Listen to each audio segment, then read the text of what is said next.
Salam dalam kasih Kristus. Bapak Ibu Saudara, bagaimana biasanya cara kita mengekspresikan sesuatu hal?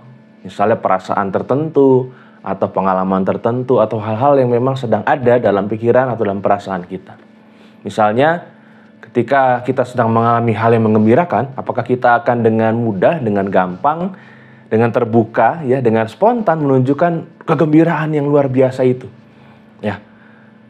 Atau ketika sebaliknya, ya, ketika kita dalam kondisi sedih, sedang mengalami masalah, sedang ada yang kita gumuli, ada yang sedang dipikirkan dan itu berat, kita juga tidak sungkan-sungkan untuk menunjukkan ekspresi kita yang murung, yang seperti lemes gitu ya, seperti nggak semangat.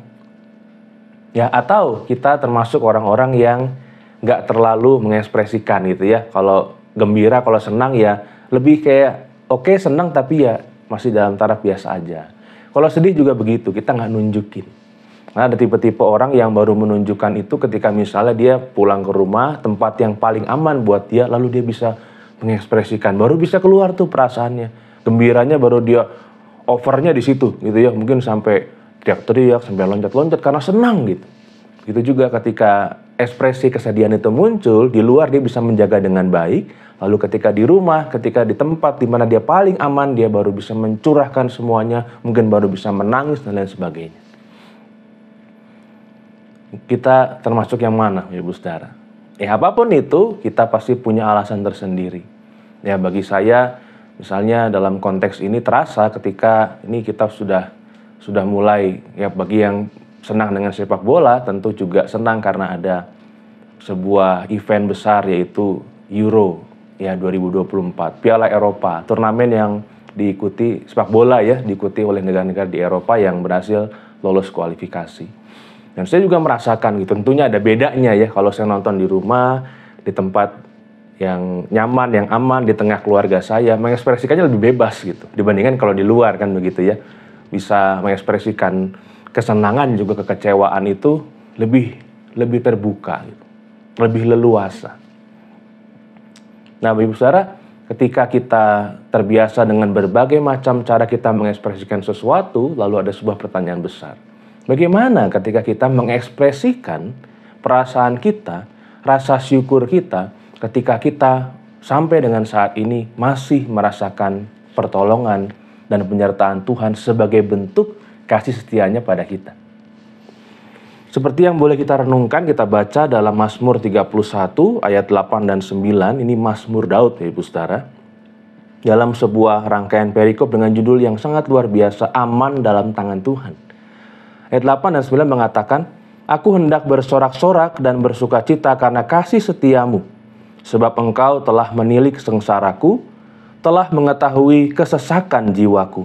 Engkau tidak menyerahkan aku ke tangan musuh, tetapi menegakkan kakiku di tempat yang lapang. Daud pasti pernah punya pengalaman yang luar biasa, pengalaman yang otentik, pengalaman yang original tentang bagaimana dia ditolong oleh Tuhan ketika Saul mengejar-ngejar dia. Dan dia merasakan itu, dan dia bersedia mengekspresikan kasih setia Tuhan itu dalam berbagai macam kesempatan hidupnya. Biarlah kita boleh punya perbedaan dalam bentuk mengekspresikan sesuatu, ya, kegembiraan, kesedihan. Tapi jangan lupa untuk mengekspresikan di hadapan Tuhan apa yang kita rasakan, rasa syukur kita, rasa gembira kita, rasa aman kita, Ibu Saudara. Sehingga itu yang akan menolong kita, membiasakan kita untuk memiliki sebuah pola pikir bahwa dalam segala sesuatu kita senantiasa mengalami penyertaan, pertolongan Tuhan. Dan itulah yang kita tunjukkan tanpa malu-malu, tanpa sungkan-sungkan di hadapan Tuhan. Mari kita berdoa. Kami bersyukur ya Tuhan, segala sesuatu yang boleh ada dalam kehidupan kami adalah bentuk kasih setia Tuhan, pertolongan Tuhan. Sehingga kami juga akan dengan sukacita terus-menerus menunjukkan, mengekspresikannya, terutama di hadapan Tuhan. Sehingga kami tahu apa artinya bersyukur dalam segala sesuatu. Kami serahkan segala hal yang kami harus jalani dalam kehidupan kami. Kami percaya setiap pergumulan, setiap kesulitan yang ada dalam kehidupan kami adalah bagian dari sebuah proses yang Tuhan kerjakan, yang pada saatnya akan boleh mendatangkan kebaikan bagi kami. Terima kasih Tuhan, inilah doa kami. Kami bersyukur karena Tuhan senantiasa menyertai dan memelihara kami. Dalam Kristus kami berdoa. Amin. Sebuah pujian untuk kita renungkan bersama. Tuhan Yesus memberkati.